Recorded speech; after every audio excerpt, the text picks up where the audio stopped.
పాకిస్తాన్పై అన్ని వైపుల నుంచి ఒత్తిడి పెంచేందుకు సిద్ధమైంది కేంద్ర ప్రభుత్వం. ఇప్పటికే ఆపరేషన్ సింధూర్తో అన్ని విధాలుగా పాక్ను దెబ్బతీసిన భారత్ ఇప్పుడు దౌత్యపరంగా ప్రెజర్ పెంచాలని చూస్తోంది.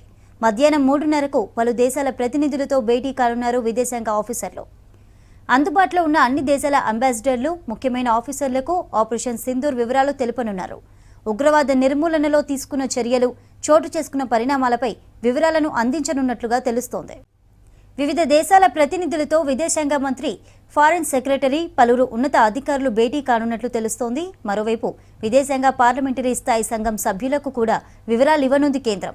ఈ నెల 19న కమిటీ చైర్మన్ శశి థరూర్ నేతృత్వంలో జరిగే సమావేశంలో ఆపరేషన్ సింధూర్పై విషయాలను చెప్పనున్నారు ఫారెన్ సెక్రటరీ విక్రమ్ మిస్రీ. పాకిస్తాన్పై అన్ని వైపుల నుంచి ఒత్తిడి పెంచేందుకు సిద్ధమైంది కేంద్ర ప్రభుత్వం. ఇప్పటికే ఆపరేషన్ సింధూర్తో అన్ని విధాలుగా పాక్ను దెబ్బతీసిన భారత్ ఇప్పుడు దౌత్యపరంగా ప్రెజర్ పెంచాలని చూస్తోంది. మధ్యాహ్నం 3:30కు పలు దేశాల ప్రతినిధులతో భేటీ కానున్నారు విదేశాంగ శాఖ ఆఫీసర్లు. అందుబాటులో ఉన్న అన్ని దేశాల అంబాసిడర్లు, ముఖ్యమైన ఆఫీసర్లకు ఆపరేషన్ సింధూర్ వివరాలు తెలుపనున్నారు.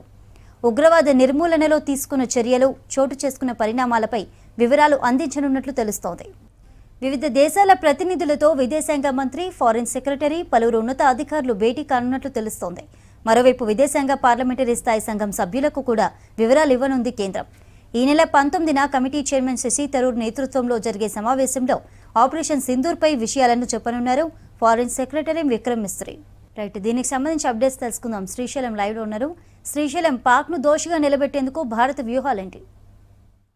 ఇప్పటికే ఆపరేషన్ సింధూర్తోనే పాకిస్తాన్ను తీవ్రమైన దెబ్బ కొట్టినటువంటి భారత్ ప్రపంచం ముందు పాకిస్తాన్ను ఒంటరి చేసేటువంటి ప్రయత్నం చేస్తుంది. ఉగ్రవాదానికి సపోర్ట్ చేస్తూ ఉగ్రవాదాన్ని పెంచి పోషిస్తున్నటువంటి పాకిస్తాన్ను ఆ విషయంలోనే ప్రపంచం ముందు ఒంటరి చేసి ఎట్టి పరిస్థితుల్లోనూ ఉగ్రవాదాన్ని ఉపేక్షించేది లేనటువంటి సందేశాన్ని ఇచ్చే విధంగా పాకిస్తాన్ ఒంటరి చేసి దౌత్యపరంగా కూడా దెబ్బతీసే విషయంలో భారత్ ముందడుగేసిందని చెప్పుకోవచ్చు. ఇప్పటికే ఆపరేషన్ సింధూర్తోని పాకిస్తాన్లో ఉన్నటువంటి ఉగ్ర స్థావరాల మీద, అదేవిధంగా ఎయిర్ బేస్ల మీద కూడా దాడులు చేసినటువంటి భారత్ ఆ దేశాన్ని కోలుకోకుండా చేసింది. మరోసారి ఉగ్రవాదం పేరెత్తితే భారత్ గుర్తుకొచ్చే విధంగా భారత్ దెబ్బతీస్తున్న విధంగా పాకిస్తాన్ను భారత్ దెబ్బతీస్తుంది. ఈ నేపథ్యంలోనే దౌత్యపరంగా కూడా ఒక స్టెప్ తీసుకున్నటువంటి భారత్ దాన్ని ప్రపంచ దేశాలకు ఆపరేషన్ సింధూర్ సంబంధించినటువంటి విషయాలను వివరించడంతో పాటు ఎందుకు సైనిక చర్య చేపట్టాల్సి వచ్చిందనేటువంటి అంశాన్ని కూడా వివిధ దేశాలకు వివరించేటువంటి ప్రయత్నం భారత్ చేస్తుంది. దీనికి సంబంధించి మన దేశంలో ఉన్నటువంటి వివిధ దేశాలకు సంబంధించినటువంటి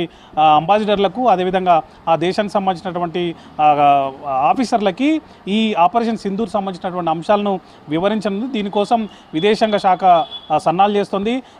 ప్రతి దేశానికి కూడా ఉగ్రవాదానికి సంబంధించినటువంటి అంశం ఎట్లా ఉంది, పాకిస్తాన్ ఎట్లాంటి సపోర్ట్ చేస్తుంది, పాకిస్తాన్కు ఉగ్రవాదానికి ఉన్నటువంటి లింకులు ఏంటి, అదేవిధంగా భారత్ మీద చేసినటువంటి మొన్న జరిగినటువంటి పహల్గామ్ దాడితో పాటు అంతకుముందుకు పుల్వామా దాడి, అదేవిధంగా ఇట్లాంటి ఏవైతే ఉగ్ర దాడులు జరిగాయో అన్నిటి గురించి వివరిస్తూనే చేపట్టినటువంటి ఆపరేషన్ సింధూర్, ఆ తర్వాత పరిణామాల అన్నిటిని కూడా ఆ దేశాలన్నిటి కూడా వివరిస్తూనే తమకు ఉగ్రవాదం నిర్మూలించడంలో తమకు మీ దేశాల సహకారం కావాలని చెప్పి వారిని కోరుంది. తద్వారా పాకిస్తాన్ను ఒంటరిగా చేసి ఉగ్రవాదానికి సంబంధించినటువంటి అంశం ఏదైతే ఉందో దాని మీద పాకిస్తానే స్వయంగా చర్య తీసుకునే విధంగా ప్రయత్నం చేసే విధంగా భారత్ ప్రయత్నం చేస్తుంది. మరోవైపు ఇప్పటికే పుల్వామా దాడికి సంబంధించి గతంలో బుకాయించినటువంటి పాకిస్తాన్ ఆ దాడి కూడా మా స్ట్రాటజిక్ అంశం అని చెప్పి ఈ మధ్య ఆ దేశమే స్వయంగా ఒప్పుకుంది. ప్రపంచ మీడియా కూడా ఇదంతా చూసింది. సో ఇప్పుడు పహల్గామ్ ఘటన కూడా పాకిస్తానే చేసింది. దానికి ప్రతిగానే కౌంటర్ అటాక్ చేయాల్సి వచ్చింది కూడా భారత్